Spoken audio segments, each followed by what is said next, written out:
Christmas Eve, 1945, Fayetteville, West Virginia. A small town nestled in the Appalachian Hills where the Sodder family, George, Jenny, and their 10 children, prepared for a festive night.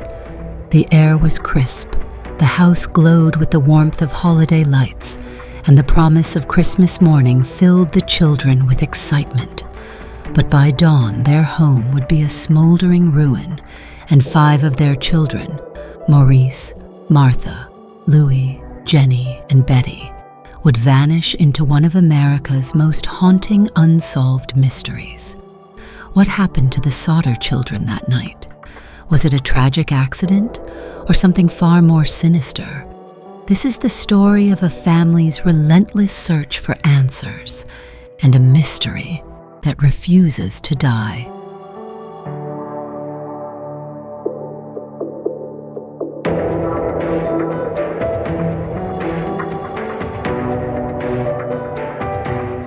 George Sodder, born Giorgio Soddu in Sardinia, Italy, immigrated to the United States in 1908 at age 13. A hard-working man, he built a life in West Virginia, starting as a railroad laborer before founding a successful coal trucking business. Jenny Cipriani, also an Italian immigrant, became his wife, and together they raised 10 children in a 2-story wooden home just outside Fayetteville. By 1945, they were a respected middle-class family, but George's outspoken criticism of Italian dictator Benito Mussolini had stirred tension in the local Italian immigrant community.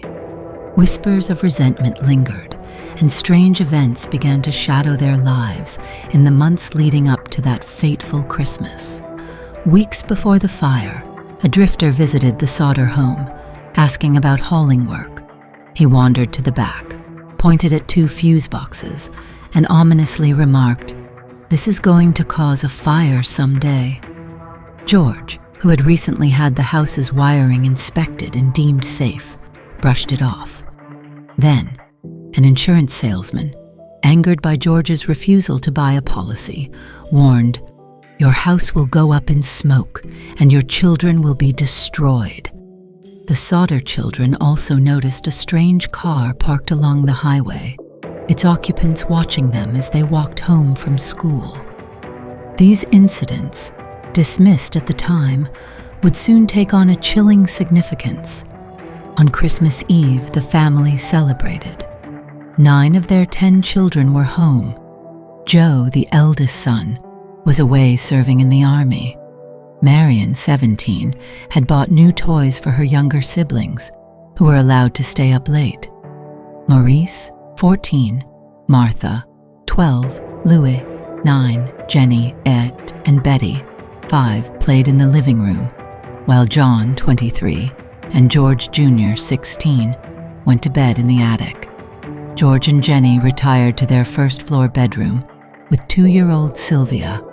Around 12:30 a.m., a strange phone call woke Jenny. A woman's voice, unfamiliar, asked for someone Jenny didn't know, with laughter and clinking glasses in the background. Jenny dismissed it as a prank, noticed the lights were still on and the doors unlocked, and assumed the children had forgotten to close up. She locked the doors, turned off the lights, and returned to bed. At 1 a.m., Jenny woke again to a loud bang on the roof, followed by a rolling sound. She checked but found nothing and went back to sleep. 30 minutes later, the smell of smoke jolted her awake. Flames were erupting from George's office, where the fuse box and telephone line were located. Jenny roused George, grabbed Sylvia, and shouted for the others. Marion, asleep on the couch, escaped with John and George Jr., who fled the attic, their hair singed. But the staircase to the second floor, where the 5 younger children slept, was engulfed in flames. George tried to reach them, smashing a window and cutting his arm, but the smoke and heat were impenetrable. Desperate, George ran outside to climb to the second floor. The ladder he always kept propped against the house was missing, later found 75 feet away, down an embankment.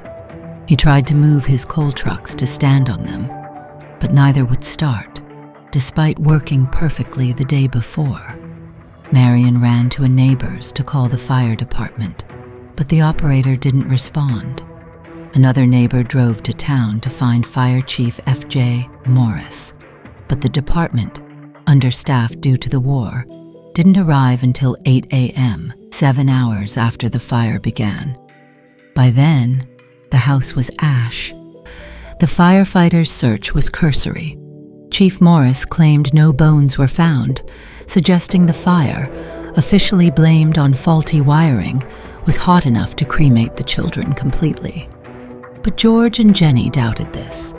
A crematorium expert later confirmed that even a fire at 2,000 degrees Fahrenheit for 2 hours would leave bones, yet the Sodder house burned for only 45 minutes.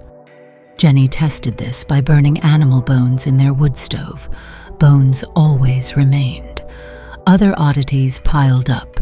The Christmas lights stayed on during the fire's early stages, impossible if the wiring had failed. A telephone repairman discovered the phone line wasn't burned but cut, 14 feet up a pole. A witness reported seeing balls of fire thrown at the roof, and Sylvia later found a strange rubber object with a screw cap, which George believed was a napalm bomb. The Sodders refused to accept their children were dead. They launched their own investigation, offering a $5,000 reward, later doubled, and erecting a billboard on Route 16 with the children's photos, pleading for information. Sightings poured in. A woman claimed she saw the children in a car speeding away from the fire. Another reported serving them breakfast at a Charleston hotel a week later, accompanied by 2 men and 2 women of Italian descent who spoke rapidly in Italian and acted hostile. In 1967, Jenny received a letter postmarked from Kentucky containing a photo of a young man resembling an adult Louis, with a cryptic note: "Louis Sodder, I love Brother Frankie.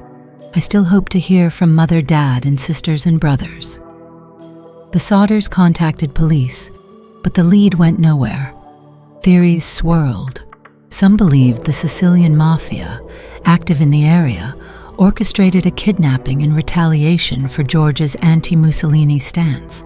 Others speculated the children were taken in a botched arson meant to intimidate the family. The lack of remains and the cut phone line fueled suspicions of a cover-up.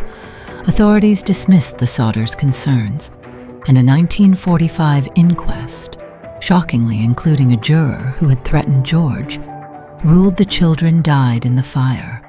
A 1949 excavation found a few vertebrae, but the Smithsonian determined they weren't fire-damaged and didn't match the children's ages. For decades, George and Jenny chased every lead. They never rebuilt, turning the site into a memorial garden tended by Jenny until her death in 1989. The billboard stood until then, a haunting reminder. Sylvia, the last surviving child, continued the search until her death in 2020. No trace of Maurice, Martha, Louis, Jenny, or Betty was ever confirmed. Were they kidnapped, spirited away in the night? Did a sinister plot silence them? Or did they perish in a fire that burned hotter than science allows? The Sodder children's fate remains a chilling enigma, a wound that never healed for their family, and a mystery that grips us still. Some secrets, it seems, are buried too deep to ever be uncovered.